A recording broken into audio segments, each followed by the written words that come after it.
Hello guys! This is Rachel for Rachel Stories episode. I-interviewin natin ang isang business owner from San Jose del Monte. Hello Sir Jeffrey, can you please introduce yourself?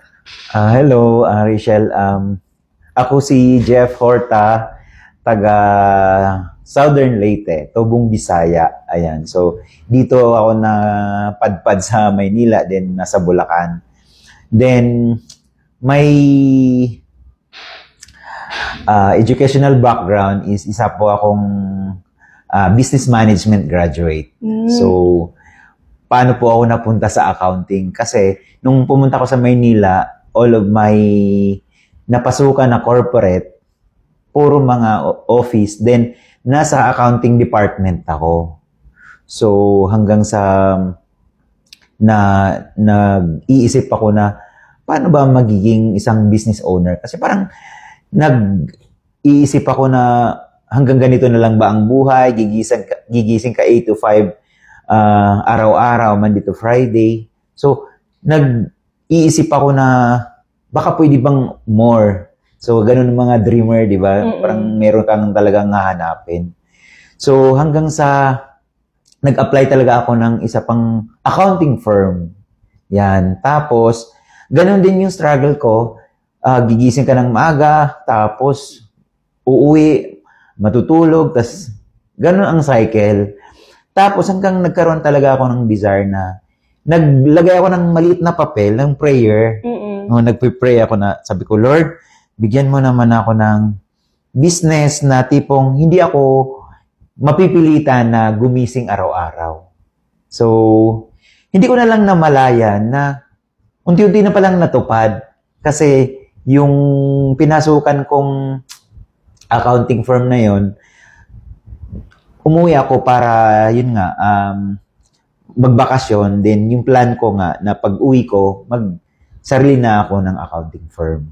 So, grabe din yung struggle nun kasi, syempre, hindi naman ako accounting graduate, di ba? So, business management graduate ako. So, I took time talaga, effort talaga yung seminar sa BIR, kumuha ng TESDA, ganyan, mga private course ng about accounting. So, talaga nag-effort ako.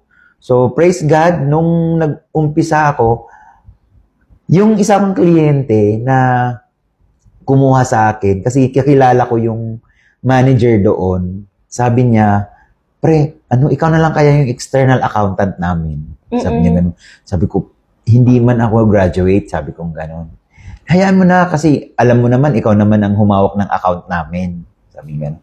Sabi ko, sige, ganito, ipag-pray muna natin. So, ang ginagawa ko nun, kasi siyempre natakot din ako, hindi pa ako ganun ka-confident nun. Nag-prayer fasting ako. Talagang grabe yung effective yung fasting talaga. Dahil sabi ko, Lord, magpa-fast ako kasi meron akong hihilingin sa'yo. Kung talagang papayag yung boss niya na magiging ako yung hawak ng accounts nila, talagang dinidinig mo yung panalangin ko. Ang praise God, talagang tumawag. Sabi niya, pre, pumayag yung boss ko na ikaw na yung ako na yung external accountant. So, grabe tuwang-tuwa ako, ganun. Pero may halong kaba din, yung ganun. Tapos, ang nangyari pa nun, di syempre, bago, ako na yung parang boss ko ng sarili kong business. Ang ginawa ko na lang talaga, ginalingan ko. Wow. Lahat ng mga pinapagawa niya sa akin, talagang ginagalingan ko, tapos may kasamang auditing kasi yon. So, yung mga receptionist niya, parang feeling niya na nagloloko, yung hindi nire-remit yung mga sales, ganyan. Teka, Kuya Jeff, anong business to? Anong yung ginawan mo ng as external accountant pala? Anong klaseng negosyo yan? Ano po siya it's a boxing gym. Okay, boxing gym. Kilala siyang boxing gym na yon. Ayun, hindi ko na lang masyadong kasi wala na rin ako nun. Pero I thank God and praise God talaga na from there, yun yung parang trigger point na hanggang sa ngayon, ito na yung ginagawa ko. Kasi that time, ako pa lang nun. Ako pa lang yung gumagawa lahat-lahat. So kapag may gagawin, mga tax compliance, mga SEC, BIR, SSS, Pag-ibig PhilHealth, registration from scratch, hanggang sa mabuo yung corporation, talagang ginalingan ko kasi nag-research ako, nag-seminar ako, ganyan. Parang totoong talagang yung certified ka talaga na accountant.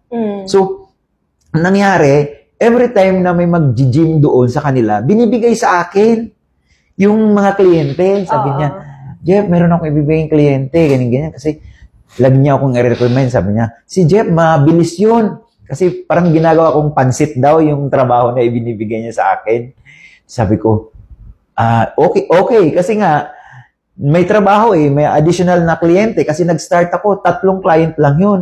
Magkano lang yung per month no? Nasa 1.8. Tapos, nag-additional sila ng services. Nag-audit nga ako. May mga nahuli nga akong mga nagloloko doon. Nadagdagan, naging 3,000 per month. So, magkano lang yun? 9,000 yun, way back 2010. Di ba? So, hanggang sa binibigay niya yung mga kliyente na yun, tapos, hindi ko na namalaya na dumadami na siya. Hindi ko na kaya yung mga kliyente na pumapasok sa akin na binibigay niya. Sabi ko, ma'am, wag niyo na akong bigyan kasi hindi ko na kaya. Sabi niya, ito naman si Jeff, tumatanggi ng grasya. Kasi nga, blessing nga yun. Sabi niya, natuto din ako sa kanya kasi sabi niya, tingnan mo sila Henry C., yung mga kilalang mga mayayaman. Hindi nila kayang magtrabaho. Nag-hire sila. Nag-duplicate sila. Nag-leverage sila.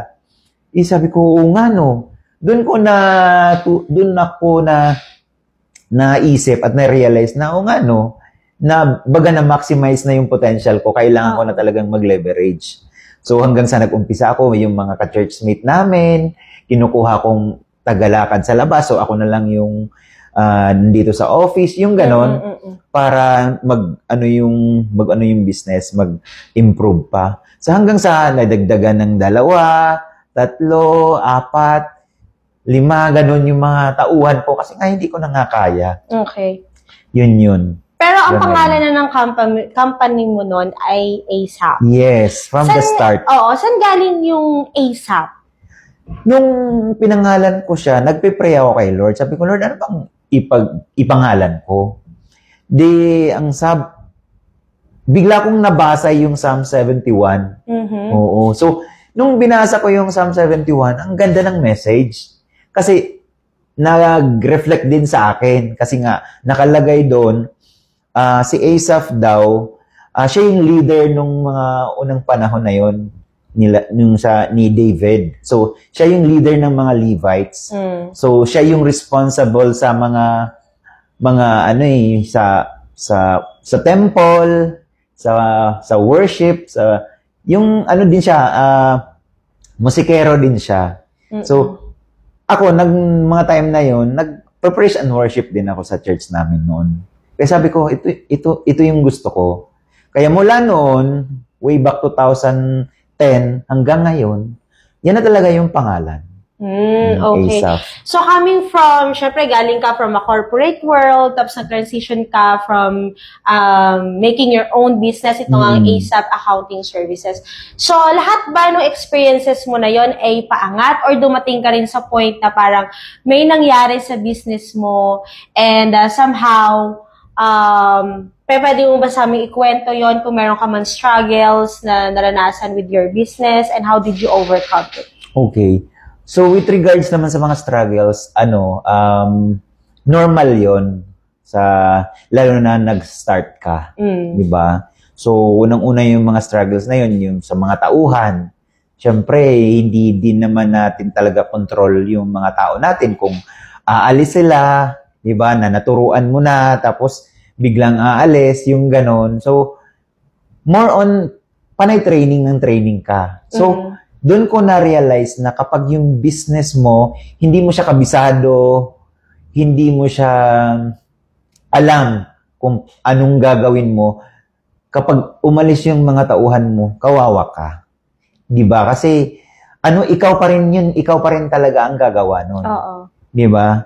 Pangalawa naman, yung dati, ayaw kong kumuha nga ng tao dahil i-check ko yung mga resibo nila, mga trabaho nila.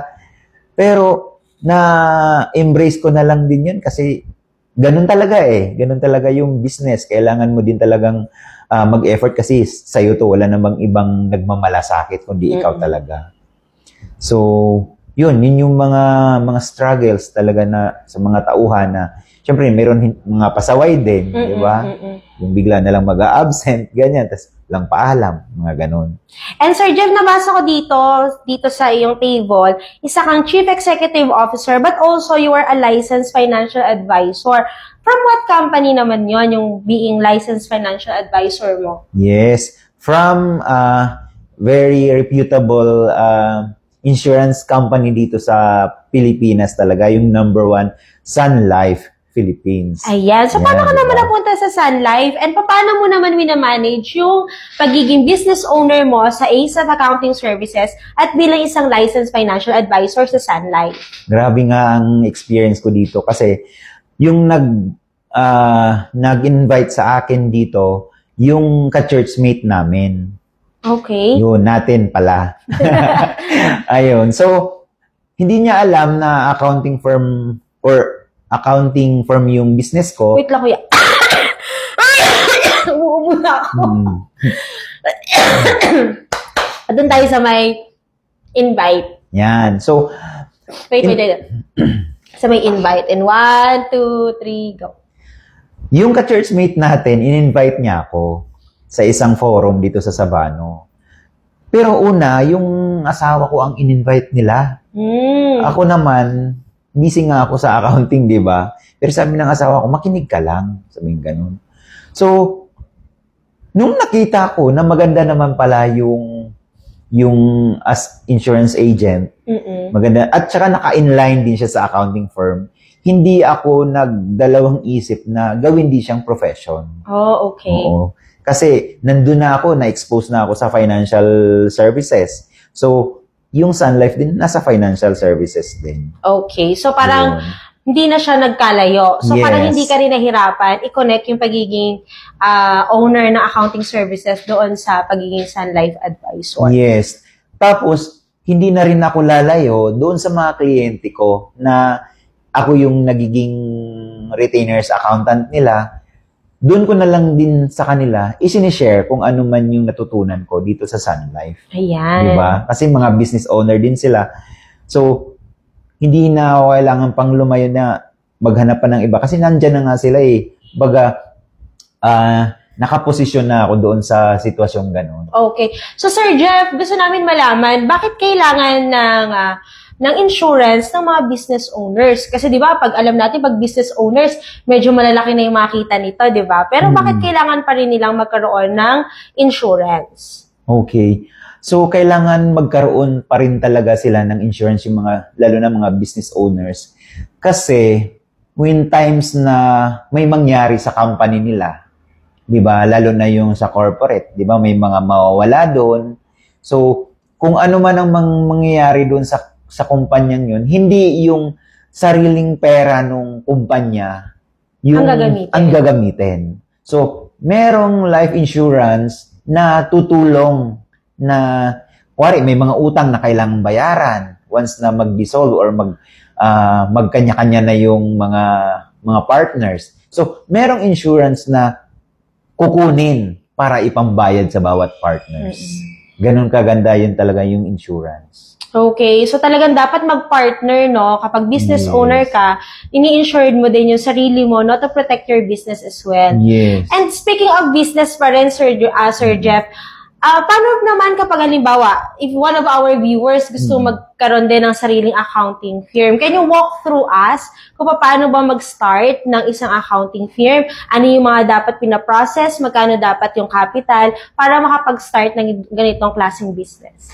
Ano lang, siguro, kahit naman hindi accounting graduate, mga business management, yung pinakauna ko talagang naisip nun is, yung talagang confident ka lang sa sarili mo, na kaya mo.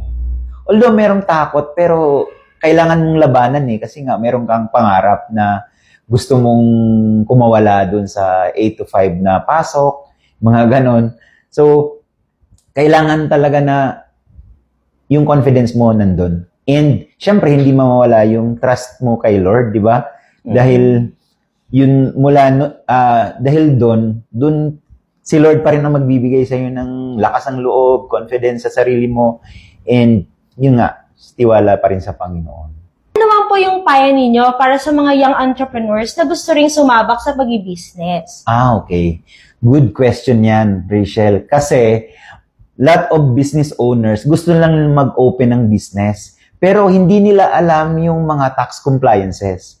So, ang dami nang na-stress sa mga ganong setup na akala nila pag dumating na yung mga business, yung COR ng galing BIR, akala nila tapos na. So, daming umiyak, daming na-stress, halos yung iba magpapakamatay na dahil ang daming mga open cases. So, yung tax compliance, kailangan merong every quarter, may every year. So, kailangan yun ipa-file. Kasi, kung hindi, magkaroon ng mga open cases talaga. Then, kailangan importante na malaman nila na kung ano yung mga dapat i-file. Kung hindi pa nila alam, nandito lang po ang ASAP Accounting Services na tutulong sa kanila. Ayan, maraming salamat Sir Jeff for that wonderful information na binigay niya sa atin, sa ating mga business owners out there at sa mga gustong kumuha ng services, accounting services.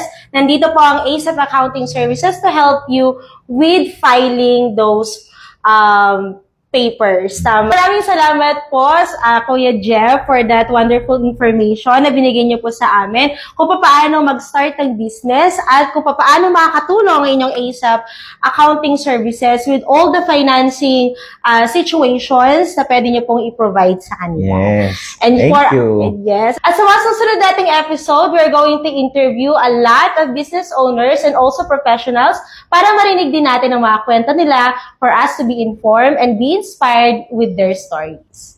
Bye-bye!